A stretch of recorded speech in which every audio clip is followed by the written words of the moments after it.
আসসালামু আলাইকুম। CPI data already release হয়ে গেছে। আমরা আমাদের টেলিগ্রামে আপনাদের সিপিআই সম্পর্কে আপডেট করেছি।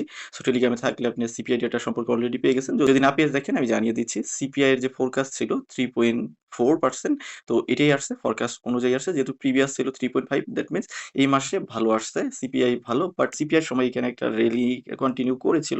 বাট সেটাকে র্যালি বলা চলে না। কারণ এখানে দেখতে পারতেছেন আগে রেজিস্ট্যান্স আছে। 64,000 সামথিং এখানে রেজিস্ট্যান্স ফেস করতেছে।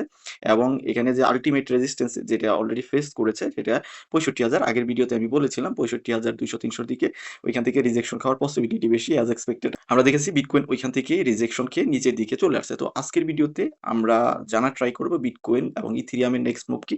এবং আমরা দেখতে পারতেছি কন্টিনিউয়াসলি একটা ভালো এখানে রেলি গোল্ডের মধ্যে দেখা যাচ্ছে। সো গোল্ডের নেক্সট মুভ কি হতে পারে।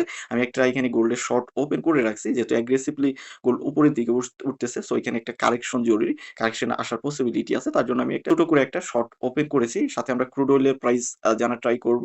সো ভিডিওটা ফুল কন্টিনিউ করেন, আর চ্যানেল নতুন হলে অবশ্যই চ্যানেলটি সাবস্ক্রাইব করে দিবেন। ফার্স্ট আমরা শুরু করব ইটিএফ ডেটা থেকে। এখানে আমরা যদি ইটিএফ ডেটা দেখা ট্রাই করি, 4.89 মিলিয়নের মতো 11 তারিখে বিটকয়েনে ইনফ্লো হয়েছে, এবং ইথেরিয়ামে যদি দেখেন 1.76 মিলিয়নের মতো আউটফ্লো হয়েছে। এক্সআরপি তে দেখলে এক্সআরপি জিরো, আর সোলোনাতে দেখলে এখানে সোলোনাতে 1.43 মিলিয়নের মতো ইনফ্লো হয়েছে, এবং হাইপার লিকুইডেও মোটামুটি আমরা জিরো দেখতে পারতেছি। তো এখানে 11 তারিখের ডেটা অনুসারে আমরা দেখেছি যে তার আগের দিনে এখানে আউটফ্লো হওয়ার পর বিটকয়েনে একটা ইনফ্লো কিন্তু দেখা গিয়েছে। আর আমরা মার্কেট ক্যাপের দিকে লক্ষ্য করলে দেখতে পারতেছি মার্কেট ক্যাপ কিছুটা দুর্বল। এখানে 2.18 ট্রিলিয়নের মতো আছে, এবং ফেয়ার অ্যান্ড গ্রিড আগের মতোই 37 এ আছে। সো এগুলো চেঞ্জ হবে ওভার দ্য টাইম, যেহেতু সিপিআই আসছে, আগামীকালকে পিপিআই আছে। সো পিপিআইও কিন্তু মার্কেটের উপরে ইফেক্ট ফেলবে, যদিও সিপিআই অ্যাজ এক্সপেক্টেড ফরকাস্ট যেরকম ছিল সেরকমই এসেছে। বাট বিটকয়েনে আমরা দেখতে পারতেছি যে বিটকয়েন নিচের দিকে মুভ করতেছে। সো নিচের দিকে আসলে বিটকয়েন কত দূর আসতে পারে। তো আমরা যদি বিটকয়েনের চার্ট ফার্স্টে দেখার ট্রাই করি 4 আওয়ারে, 63,300-400 দিকে অলমোস্ট এটিকে যদি ট্রেইল করেন আপনি 63,000 পর্যন্ত এখানে আসার পসিবিলিটি আছে, এবং এটিকে যদি ব্রেক করে তাহলে আমরা চলে যাব একদম আল্টিমেট যে সাপোর্টটা ডে ক্যান্ডেল ওয়াইজ দেখলে বেটার হবে। আপনি দেখেন আমরা যে ড্র করেছিলাম এই রেঞ্জের মধ্যে আমরা বলেছিলাম যে বিটকয়েন থাকবে, এবং এই রেঞ্জের মধ্যেই বিটকয়েন এখনো পর্যন্ত ঘোরাফেরা করতেছে, এবং 1 মাসের বেশি সময় ধরে এই রেঞ্জের মধ্যে আছে। তো নিচের দিকে আসলে কোথায় আসতে পারে? যদি নিচের দিকে আসে তাহলে আমরা হয়তো বিটকয়েনকে দেখতে পারবো 62,000 পর্যন্ত। এখান থেকে মাল্টিপল টাইম বিটকয়েন আর কি উপরের দিকে চলে গিয়েছে। এখানে দেখেন সাপোর্ট এটাকে রেসপেক্ট করে উপরের দিকে চলে গেছে। সো আমরা আল্টিমেট সাপোর্ট 62,000 পর্যন্ত নিতে পারি। যদি নিচের দিকে আসে 4 আওয়ারে 63,000 এর লেভেল ব্রেক করে ফেলে তাহলে আমরা 62,000 এর দিকে মুভ করতে দেখবো, এবং এটা 62,000 এর যে এক্সাক্ট আসবে এরকম না, নিচেও আসতে পারে, একটু উপরেও থাকতে পারে। যেমন আমরা দেখেছি আগে 62,200-300 থেকেই কিন্তু উপরের দিকে চলে গেছে, আবার 62,000 এর নিচেও আসতে পারে।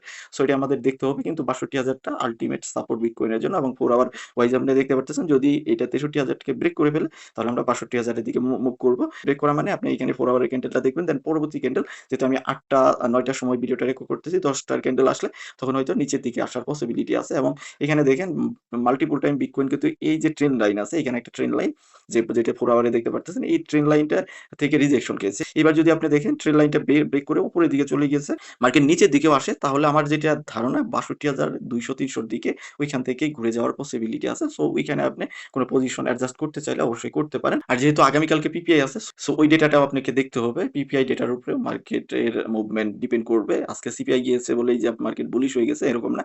তো দেখেন এখানে কিন্তু বেয়ারিশই আছে। আপনি এটাও ভালো করে জানেন যে ইউএস এর এখন যে ডেটাগুলো আসে ম্যাক্সিমাম ডেটাই মূলত ডোনাল্ড ট্রাম্পের চাপে পড়ে অনেক কিছুই করতে হয় যেন ইকোনমিকে ভালো দেখানো যায়। সো আল্টিমেটলি কিন্তু আমরা দেখতে পারতেছি ইউএস এর ইকোনমিক কন্ডিশন কিন্তু ভালো না। সো এইজন্য যারা ইনস্টিটিউশন ট্রেডার আছে তারা কিন্তু আল্টিমেট বিষয়টা দেখে।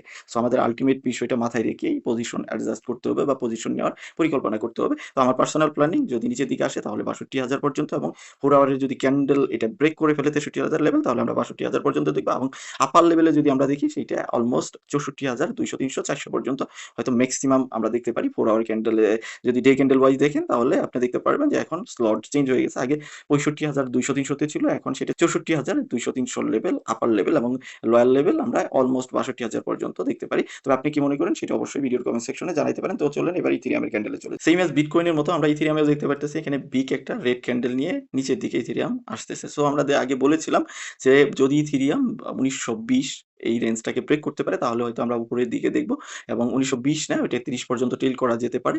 সো আমরা দেখেছি মাল্টিপল টাইম ইথেরিয়াম 1930 থেকে এই রিজেকশন খেয়ে নিচের দিকে চলে আসছে এবং আপনি ডে ক্যান্ডেল ওয়াইজও যদি দেখেন সেম, কারণ এখানে একটা ট্রেন লাইনের কিন্তু রেজিস্ট্যান্স আছে, সেটা আগের ভিডিওতে আপনাদের বলা হয়েছে।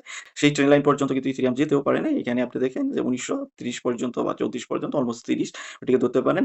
ওইখান থেকেই কিন্তু ইথেরিয়াম বারবার রিজেকশন খেয়ে নিচের দিকে চলে আসছে। এখানে আমরা ইথেরিয়ামকে রিজেকশন এরিয়া ধরবো 1930 এবং নিচের দিকে যদি আমরা সাপোর্ট এরিয়া ধরি সেটাকে আমরা একদম এক্সাক্ট ধরবো 1850 পর্যন্ত।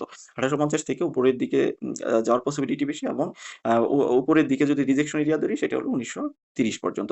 আর যদি 4 আওয়ারে আমরা এটাকে দেখার ট্রাই করি তাহলে 4 আওয়ারে আপনি দেখেন মাল্টিপল টাইম এই জোন থেকেই যেটা আপনি ধরতে পারেন ওইটাও 50 ধরাটা আমাদের জন্য সেফ হবে যে 1850 পর্যন্ত থেকে ইথেরিয়াম উপরের দিকে যাওয়ার পসিবিলিটি বেশি। যদি এটা ব্রেক করা মানে এই 1850 40 পর্যন্ত বা 50 পর্যন্ত ধরবেন। এইখানে যদি 4 আওয়ারের ক্যান্ডেল নিচের দিকে চলে যায়, কয়েকটা ক্যান্ডেল নেই, তাহলে আমরা হয়তো ইথেরিয়ামকে আবার 1820 বা 1800 জোনে দেখতে পারি। তো আমার পার্সোনাল প্ল্যানিং যেটা মনে হয় যে 1850 পর্যন্ত আসতে পারে ডে ক্যান্ডেল ওয়াইজ এবং উপরে যদি মুভ করে তাহলে হয়তো আমরা খুব বেশি দেখলে সেটা 1910 পর্যন্ত বা যদি তারও বেশি যায় 20 পর্যন্ত হয়তো দেখতে পারি।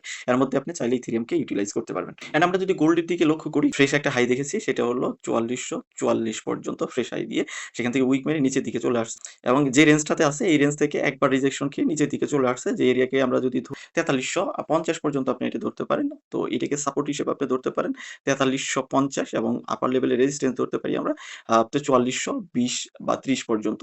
তো এই রেঞ্জের মধ্যে গোল্ড হয়তো ঘোরাঘুরি করতে পারে এবং গোল্ড যেহেতু কন্টিনিউয়াসলি ডে ক্যান্ডেলে যদি দেখেন এখানে আপার মুভমেন্ট নিয়ে উপরের দিকে উঠেছে এবং এখানে কোনো কিন্তু রিটেস্টমেন্ট হয়নি। সো গোল্ডে একটা রিটেস্টমেন্ট আসা আমার মনে হয় জরুরি। এখানে যদি উইকলি ক্যান্ডেলের দিকেও লক্ষ্য করেন, এখানে দেখেন অ্যাগ্রেসিভলি উইকলি ক্যান্ডেল উপরের দিকে উঠেছে, কোনো রিটেস্টমেন্ট নাই। সো রিটেস্টমেন্ট কিন্তু মার্কেটে জরুরি, আদারওয়াইজ যে কোনো টাইম যেভাবে মার্কেট উঠেছে এবং দেখতে পারবেন সেম ওয়েতে মার্কেট আবার নিচের দিকে ফল করতে পারে। সো রিটেস্টমেন্ট হলে এটিকে আমরা ধরতে পারবো হেলদি মুভ। সো রিটেস্টমেন্ট ছাড়া আমরা হেলদি মুভ হিসেবে ধরতে পারি না। সো আমার যেটা মনে হয় গোল্ড আবার নিচের দিকে আসার পসিবিলিটি আছে, সেটা যদি নিচে আসে তাহলে হয়তো আমরা 4350 এর জোন দেখতে পারি এবং আপার লেভেল আমরা অলরেডি দেখেছি যে 4440 পর্যন্ত 50 পর্যন্ত যেতে পারে। এই রেঞ্জের মধ্যে হয়তো গোল্ডকে মুভ হতে দেখতে পারি, যেহেতু আগামীকালকে পিপিআই ডেটা আছে। পিপিআই ডেটার উপর গোল্ড এবং ক্রিপ্টো মার্কেট দুটাই নির্ভরশীল। সো আমাদেরকে পিপিআই ডেটা দেখতে হবে।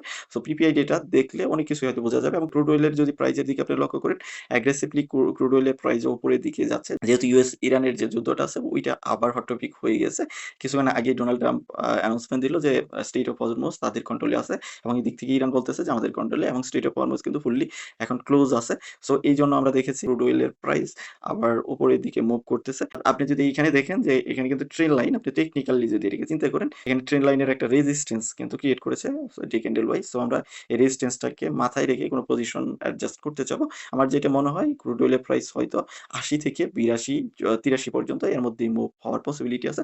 তবে যেহেতু ক্রুড অয়েলের প্রাইস ফুললি ফান্ডামেন্টাল নিউজের উপরে বেসিস করে মুভ হয়, ফান্ডামেন্টাল নিউজ সম্পর্কে আমাদের আপডেট থাকতে হবে। আপডেটগুলো আমরা আমাদের টেলিগ্রামে আপনাদের দেওয়ার ট্রাই করব। ভিডিও ডেসক্রিপশন থেকে আপনি টেলিগ্রাম জয়েন থাকতে পারেন, সেখান থেকে আপডেট ফলো করতে পারেন।